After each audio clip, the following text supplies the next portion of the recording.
Hello everyone, welcome back to our channel. Vocabulary easier learn பண்ணிக்கிறதுக்கான 25 days lessons தான் பார்த்துட்டு இருக்கோம். இன்னைக்கு day 4 lessonல cooking related vocabularies தான் learn பண்ணிக்க போறோம். அதாவது நம்ம கிச்சன்ல செய்யற வேலைகள் இருக்கு இல்லையா, வதக்குறது, தாளிக்கிறது, வறுக்கிறது, அப்புறம் நம்ம காய்கறி கட் பண்ணுவோம், அந்த தோல்லாம் சீவுவோம், இந்த மாதிரியான ஆக்ஷன்ஸ் வந்து எப்படி இங்கிலீஷ்ல பேசலாம் அப்படின்றதான் பார்க்க போறோம். Let's move on to the lesson. First one is peel. Peel அப்படின்னா தோல் உரிக்கிறது. இப்போ நம்ம உருளைக்கிழங்குலாம் வேக வச்சு தோல் உரிப்போம் இல்லையா, அந்த ஆக்ஷனுக்கு பேர் பீல். அதுக்கு நம்ம யூஸ் பண்ணுற டூல் அதுக்கு என்னன்னா பீலர் அப்படின்னு சொல்லுவோம். ஓகே, இப்போ வந்து உருளைக்கிழங்கு உரிச்சிட்டு இருக்கா அப்படின்னு சொல்றதுக்கு she is peeling the potatoes அப்படின்னு சொல்லலாம். ஓகே, ஷீ இஸ் பீலிங் அப்படின்னா அவ வந்து தோல் உரிச்சிட்டு இருக்கா அப்படின்னு meaning. Second word is grate. Grate அப்படின்னா துருவல் அப்படின்னு அர்த்தம். இப்போ தேங்காயெல்லாம் நம்ம துருவோம் இல்லையா, அதெல்லாம் வந்து கிரேட்டட் கோகோனட் அப்படின்னு சொல்லுவாங்க. துருவிய தேங்காய் வந்து கிரேட்டட் கோகோனட் அப்படின்னு சொல்லலாம். இப்போ கேரட்லாம் நம்ம துருவோம், அண்ட் சீஸ் எல்லாம் பார்த்தீங்கன்னா அந்த மாதிரி துருவி போடுவாங்க அந்த டெக்கரேட் பண்ணுறதுக்கு. சரிங்களா, ஸோ அதெல்லாம் வந்து கிரேட் அப்படின்னு சொல்லுவோம். Example sentence, you should peel carrots before grating. அப்படின்னா நீ வந்து கேரட்டை வந்து துருவறதுக்கு முன்னாடி பீல் பண்ணிடணும். அதாவது தோல் உரிக்கிறதுன்னு பார்த்தோம் இல்லையா, பீல் பண்ணுறதுன்னா, ஸோ அந்த மாதிரி தோல் சீவிட்டு அதுக்கப்புறமா நீ வந்து கேரட்டை துருவணும் அப்படின்னு சொல்கிறது தான் you should peel carrots before grating. Third one is crush. Crush அப்படின்னா நசுக்கிறது. இப்போ ரசம்லாம் செய்யும்போது நம்ம வந்து பூண்டெல்லாம் தட்டி நசுக்கி போடுவோம் இல்லையா, அந்த ஆக்ஷனுக்கு பேர் தான் crush. Okay, for example, she is crushing the garlic அப்படின்னா அவள் வந்து கார்லிக் பூண்டெல்லாம் வந்து தட்டிட்டு இருந்தா, நசுக்கிட்டு இருந்தா அப்படின்னு meaning. Fourth word is crack. Crack அப்படின்றத எப்போ யூஸ் பண்ணுவோம்னா, இப்போ நம்ம எக்கெல்லாம் உடைக்க சொல்கிறதுக்கு வந்து பிரேக்குன்னு சொல்லக்கூடாது, அந்த இடத்துல கிராக் அப்படின்னு யூஸ் பண்ணிக்கலாம். அதாவது இப்போ முட்டையை உடைச்சி பவுலில் ஊற்றுங்க அப்படின்னு சொல்கிறதுக்கு crack the eggs into a glass bowl அப்படின்னா ஒரு கிளாஸ் பவுலில் முட்டையை உடைச்சி ஊற்று அப்படின்னு meaning. Okay, crack. Fifth one is sift. Shift அப்படின்னா சலிக்கிறது. ஓகே, மாவெல்லாம் சலிப்பாங்க இல்லையா, அந்த ஆக்ஷனுக்கு பேர் sift. Okay, for example, my mom is sifting the flour through a sieve அப்படின்னு சொல்லலாம். அதாவது அம்மா சல்லடை வச்சு மாவு சலிச்சிட்டு இருந்தாங்க அப்படின்றத அந்த சென்டென்ஸோட மீனிங். சீவ் அப்படின்னா சல்லடை, அண்ட் மாவுன்னு சொல்றதுக்கு ஃப்ளார் அப்படின்னு யூஸ் பண்ணுவோம். Okay, my mom is sifting the flour through a sieve அப்படின்னா எங்கள் அம்மா வந்து சல்லடை வச்சு சலிச்சிட்டு இருந்தாங்க அப்படின்னு மீனிங். சிக்ஸ்த் ஒன் இஸ் சாட்டே. சாட்டே அப்படின்னா வதக்குறது. ஓகே, வதக்குறதுக்கான அந்த ஆக்ஷனுக்கு பேர் சாட்டே அப்படின்னு சொல்லுவோம். ஃபார் எக்ஸாம்பிள், சாட்டே த ஆனியன் அன்டில் லைட்லி ப்ரவுன்ட் அப்படின்னு சொல்லலாம். அதாவது வெங்காயத்தை வந்து பொன்னிறமாகிற வரைக்கும் வதக்குங்க அப்படின்னு சொல்லுவாங்க இல்லையா, ரெசிபிலாம் சொல்லும்போது அதுக்கான இங்கிலீஷ் சென்டென்ஸ் தான் இது. Seventh one is strain. Strain அப்படின்னா வடிக்கிறது. இப்போ சாதம்லாம் வடிப்பாங்க இல்லையா, அந்த ஆக்ஷனுக்கு பேர் ஸ்ட்ரைன் அப்படின்னு சொல்லுவோம்.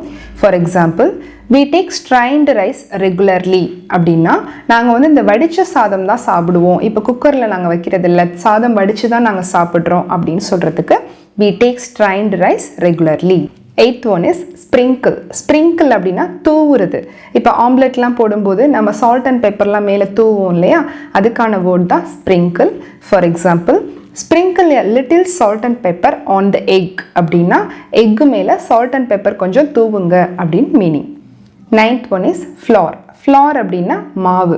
ட்ரையாக இருக்கிற மாவை வந்து ஃப்ளார் அப்படின்னு சொல்லுவோம். இப்போ கோதுமை மாவு அண்ட் சோள மாவுலாம் சொல்லுவோம் இல்லையா, வீட் ஃப்ளார்னு சொல்லுவோம். கோதுமை மாவுனா சோள மாவுக்கு வந்து கார்ன்ஃப்ளார் அப்படின்னு சொல்லுவோம். Okay, for example, take a cup of wheat flour அப்படின்னு சொல்லலாம். அதாவது ஒரு கப் கோதுமை மாவு எடுத்துக்கோங்க. இப்போ ரெசிபிலாம் சொல்லும்போது இப்படி சொல்லுவாங்க இல்லையா, take a cup of wheat flour, cornflour அந்த மாதிரி யூஸ் பண்ணுவாங்க இல்லையா, அதுதான் அந்த sentence, take a cup of wheat flour. 10th one batter. Batter அப்படின்னாலும் மாவு தான், ஆனால் இது லிக்யூடாக இருக்கிற மாவு வந்து நம்ம பேட்டர் அப்படின்னு சொல்லுவோம். இப்போ இட்லி மாவு அண்ட் நம்ம வந்து கோதுமை மாவெல்லாம் கரைச்சி வச்சுருப்போம் இல்லையா தோசை சுடுறதுக்கு, அந்த மாவெல்லாம் நம்ம பேட்டர் அப்படின்னு சொல்லுவோம். Okay, for example, I have to grind the idli batter today அப்படின்னு சொல்லலாம். நான் இன்னைக்கு இட்லி மாவு அரைக்கணும் அப்படின்னு சொல்லுவோம் இல்லையா, அதுக்கு தான் I have to grind the idli batter today. Okay, 11th one dough. Dough அப்படின்னா இப்போ சப்பாத்திக்கெலாம் நம்ம மாவு கெட்டியாக பிணைஞ்சு வைப்போம் இல்லையா, அதுதான் தோ அப்படின்னு சொல்லுவோம். ஓகே, பிசைந்த மாவை வந்து தோ அப்படின்னு சொல்லுவோம். For example, if the dough is sticky add more flour அப்படின்னு சொல்லலாம். அதாவது இப்போ அந்த தோ இருக்குல்லையா, அந்த பிசைஞ்சு வச்ச மாவு வந்து ஸ்டிக்கி அப்படின்னா அப்படி கையில் ஒட்டுற மாதிரி இருந்துச்சுன்னா இன்னும் கொஞ்சம் மாவு போட்டுக்கோங்க அப்படின்னு சொல்கிறதுக்கான சென்டென்ஸ் தான் இது. Okay, if the dough is sticky add more flour. 12th one knead. Knead அப்படின்னா மாவு பிசைவோம் இல்லையா, அந்த ஆக்ஷனுக்கு பேர் நீட் அப்படின்னு சொல்லுவோம். Okay, for example, knead the dough until smooth அப்படின்னு சொல்லலாம். knead the doughனா என்னது? நம்ம மாவு பிசைறது. doughனா அந்த மாவு கெட்டியா பிசைறது doughன்னு பார்த்தோம் இல்லையா? ஸோ வந்து அந்த மாவு நல்லா ஸ்மூத்தா மென்மையாகிற வரைக்கும் நல்லா பிசைங்க அப்படின்னு சொல்றது தான் knead the dough until smooth. 13th one, stir. stir அப்படின்னா கிண்டுவோம் இல்லையா, அந்த ஆக்ஷனுக்கு பேர் stir அப்படின்னு சொல்வோம். ஓகே, இப்போ நம்ம ஏதாவது ரெசிபி பண்ணும்போது அப்பப்போ கிண்டி விடுங்க அப்படின்னு சொல்லுவோம் இல்லையா, அந்த மாதிரி சொல்லும்போது நம்ம இந்த வேர்டு யூஸ் பண்ணிக்கலாம். For example, stir the vegetables frequently அப்படின்னா அடிக்கடி வெஜிடபிள்ஸை கிண்டி விடுங்க அப்படின்னு meaning. 14th one is soak. soak அப்படின்னா தண்ணி ஊற்றி ஊற வைப்போம் இல்லையா, அதுக்கு தான் soak அப்படின்னு அர்த்தம். ஓகே, இப்போ நம்ம இட்லி மாவுக்கெலாம் வந்து அரிசி ஊற வைப்போம் இல்லையா, அந்த ஆக்ஷனுக்குலாம் பேர் soak. Okay, for example, soak the rice for an hour அப்படின்னா 1 மணி நேரம் அரிசியை ஊற வைங்க அப்படின்னு meaning. 15th one, marinate. Marinate அப்படின்னாலும் ஊற வைக்கிறது தான், ஆனால் இது பொதுவாக நான்வெஜ்க்கு யூஸ் பண்ணுவோம். இப்போ மட்டன், சிக்கன் ரெசிபி, ஃபிஷ் ஃப்ரைலாம் பண்ணும்போது ஸ்பைசஸ்லாம் போட்டு நம்ம கொஞ்சம் நேரம் ஊற வைப்போம் இல்லையா, அந்த ஆக்ஷனுக்கு பேர் தான் marinate. Okay, for example, marinate the chicken with spices அப்படின்னு சொல்லலாம். ஓகே, அப்படின்னா ஸ்பைசஸ்லாம் போட்டு சிக்கனை கொஞ்சம் நேரம் ஊற வை அப்படின்னு meaning. 16th one, squeeze. Squeeze அப்படின்னா பிழிதல் அப்படின்னு சொல்கிறது, சரிங்களா? இப்போ லெமன் எல்லாம் நம்ம பிழிவோம் இல்லையா, அந்த ஆக்ஷனுக்கு பேர் ஸ்குவீஸ். இப்போ நம்ம ரெசிபிலாம் செய்யும்போது நான்வெஜ் ரெசிபீஸ்லாம் லெமனை கொஞ்சம் பிழிஞ்சு விடுங்க அப்படின்னு சொல்லுவோம் இல்லையா, அப்படி சொல்கிறதுக்கு squeeze the lemon into it அப்படின்னு சொல்லலாம். இன்டு இட்னா அதில் நீங்கள் லெமனை பிழிஞ்சு விடுங்க அப்படின்னு மீனிங். 17th one is roll. Roll அப்படின்னா இப்போ நம்ம சப்பாத்திலாம் போடும்போது தேய்ப்போம் இல்லையா, அந்த ஆக்ஷனுக்கு பேர் roll. Okay, for example, I am rolling the dough with a rolling pin அப்படின்னு சொல்லலாம். அதாவது நம்ம இந்த மாவை வச்சு நான் வந்து ரோல் பண்ணேன். ரோலிங் பின் அப்படின்னா நம்ம தேய்க்கிற கட்டையை வந்து ரோலிங் பின் அப்படின்னு சொல்வோம். அந்த போர்டு வச்சுருப்போம் இல்லையா ரவுண்டாக, அதுக்கு பேர் ரோலிங் போர்டு அப்படின்னு சொல்வோம். நம்ம தேய்க்கிற கட்டைக்கு பேர் ரோலிங் பின். ஓகே, தோனா என்ன பார்த்தோம்? பிசைஞ்சு வச்சு அந்த மாவு, கெட்டியான மாவை வந்து தோ அப்படின்னு சொல்வோம். ஓகே, நான் ரோலிங் பின் வச்சு அந்த சப்பாத்தி தேய்ச்சேன் அப்படின்னு சொல்கிறது தான் அந்த சென்டென்ஸோட meaning. 18th one is mash. Mash அப்படின்னா மசித்தல். இப்போ நம்ம பொட்டேட்டோலாம் வேக வச்சுட்டு அதை மசிப்போம் இல்லையா, குழந்தைங்களுக்கு கொடுக்கலாம் மசிப்போம், அந்த ஆக்ஷனுக்கு பேர் தான் மேஷ் அப்படின்னு சொல்வோம். For example, mash the potatoes with a masher அப்படின்னு சொல்லலாம். அதுக்கு யூஸ் பண்ணுற அந்த டூலுக்கு பேர் மேஷர் அப்படின்னு சொல்வோம். இப்போ உருளைக்கிழங்குலாம் வந்து மசிங்க அப்படின்னு மேஷர் யூஸ் பண்ணி மசி அப்படின்னு சொல்கிறதுக்கு தான் mash the potatoes with a measure.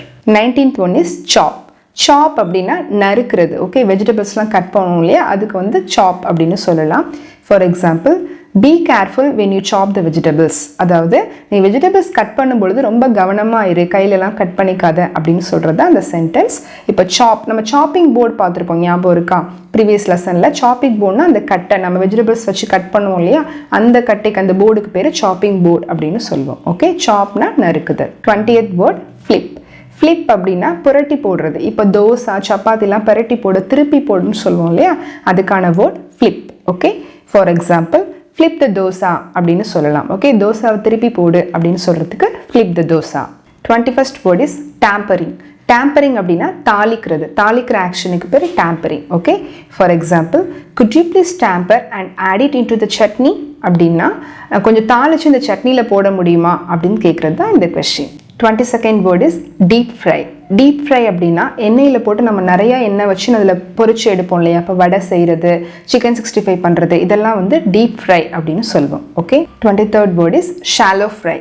Shallow fry அப்படின்னா லைட்டாக எண்ணெய் ஊற்றி நம்ம வறுப்போம் இல்லையா, அதுக்கு வந்து ஷாலோ ஃப்ரை அப்படின்னு சொல்லுவோம். That's end of the lesson today. இன்றைக்கி பார்த்த வேர்ட்ஸ் எல்லாம் கண்டிப்பாக உங்களுக்கு யூஸ்ஃபுல்லாக இருந்திருக்கும்னு நினைக்கிறேன். இதெல்லாம் டே டு டே லைஃப்பில் யூஸ் பண்ணி பாருங்கள். இந்த லெசன் உங்களுக்கு யூஸ்ஃபுல்லாக இருந்துச்சுன்னா ஃப்ரெண்ட்ஸ் அண்ட் ஃபேமிலி மெம்பர்ஸ் கூட ஷேர் பண்ணுங்கள். இன்னும் சேனல் சப்ஸ்கிரைப் பண்ணாதவங்க சப்ஸ்கிரைப் பண்ணிவிடுங்க. Day 3 vocabulary lessons வரைக்கும் பார்க்காதவங்க டிஸ்கிரிப்ஷன் பாக்ஸில் லிங்க் கொடுத்துருக்கோம், செக் பண்ணிக்கோங்க. நெக்ஸ்ட் நம்ம Day 4 லெசனோட டெஸ்ட் ஆக்டிவிட்டியில் மீட் பண்ணலாம். தேங்க்யூ.